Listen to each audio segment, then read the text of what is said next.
Saya atas nama Ero Fazira akan membacakan materi pertama, pengertian frustasi kerja. Frustasi kerja berasal dari bahasa Latin. Frustration adalah perasaan kecewa atau jengkel akibat terhalang dalam pencapaian tujuan. Semakin besar penting tujuannya, semakin besar frustasi yang dirasakan. Frustasi merupakan kondisi stres yang lebih kompleks, sebab salah satu reaksi psikologis dari stres yang ada di tempat kerja yaitu frustasi. Jika seseorang ingin sekali memecahkan satu kesulitan hidup dan mencapai tujuan, namun pelaksanaannya terhalang, maka dikatakan frustasi. Menurut C.P. Sapling, rintangan atau penggalangan tingkah laku untuk mencapai sasaran, satu keadaan ketegangan yang tidak menggenakan atau menyenangkan, dipenuhi kecemasan dan aktivitas simpatis yang semakin meninggi disebabkan oleh perintangan dan penghambatan.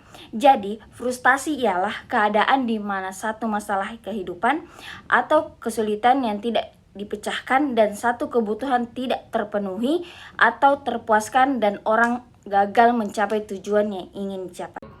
Saya langsung saja. Faktor penyebab frustasi kerja. Stres di tempat kerja adalah masalah serius yang memengaruhi setiap karyawan. Banyak dari mereka harus mengambil cuti setiap tahun untuk mengatasi konflik dan ketegangan dalam kehidupan mereka.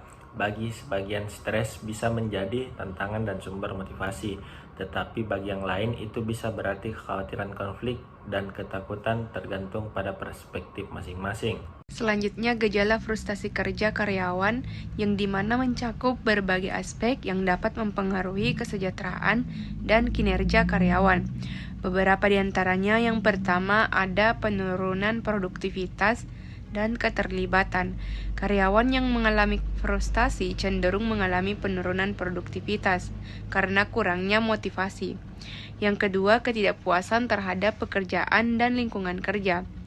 Frustasi kerja seringkali disertai dengan ketidakpuasan terhadap tugas, tanggung jawab, atau bahkan lingkungan kerja.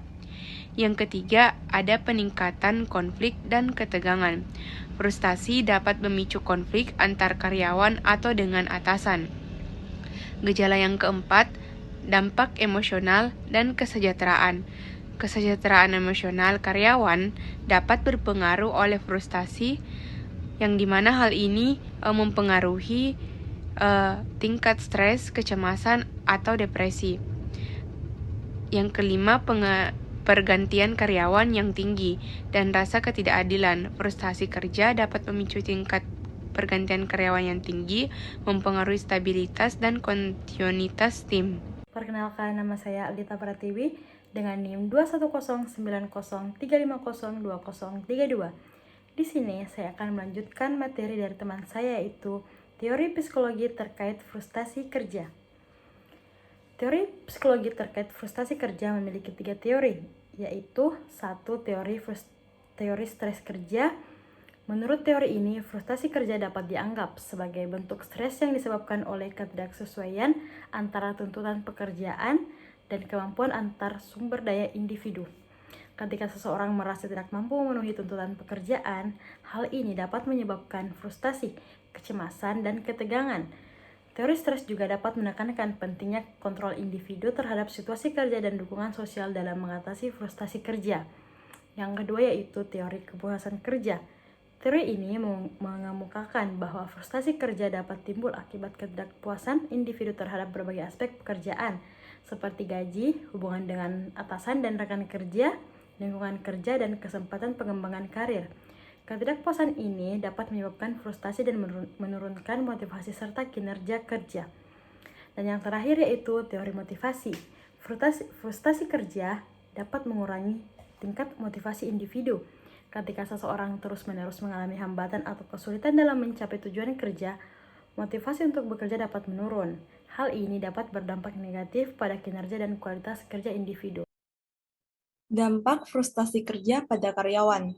Frustasi dapat menimbulkan situasi yang sifatnya menguntungkan, seperti adanya kompromi dari dalam diri pekerja.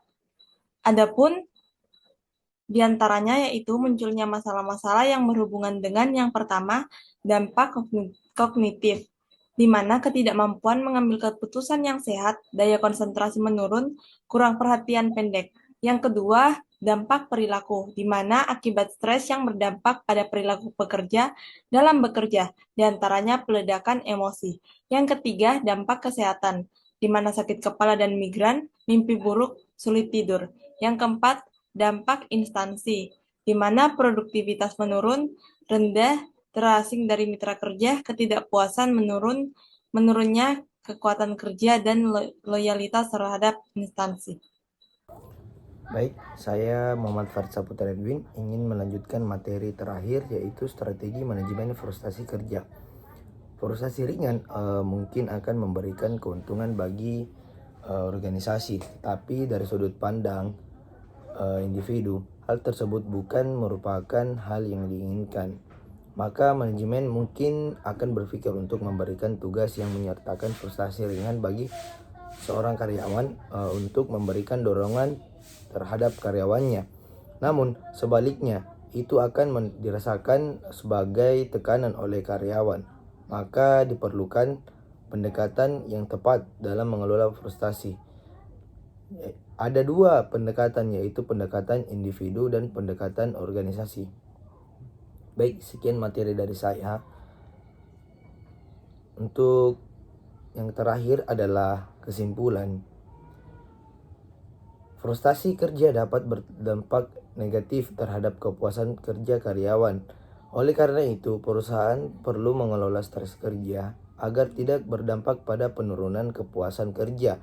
Beberapa strategi yang dapat dilakukan antara lain menerapkan standarisasi pekerjaan, sistem komputerisasi, penerapan gaya kepemimpinan yang berorientasi pada tugas dan hubungan, serta pembagian tugas dan pekerjaan yang lebih merata dan adil. Selain itu, perusahaan juga perlu memperhatikan faktor-faktor pembentuk kepuasan kerja seperti gaji, promosi, lingkungan kerja, dan lain-lainnya, sehingga motivasi karyawan untuk bekerja itu lebih produktif dapat terus dijaga dan ditingkatkan.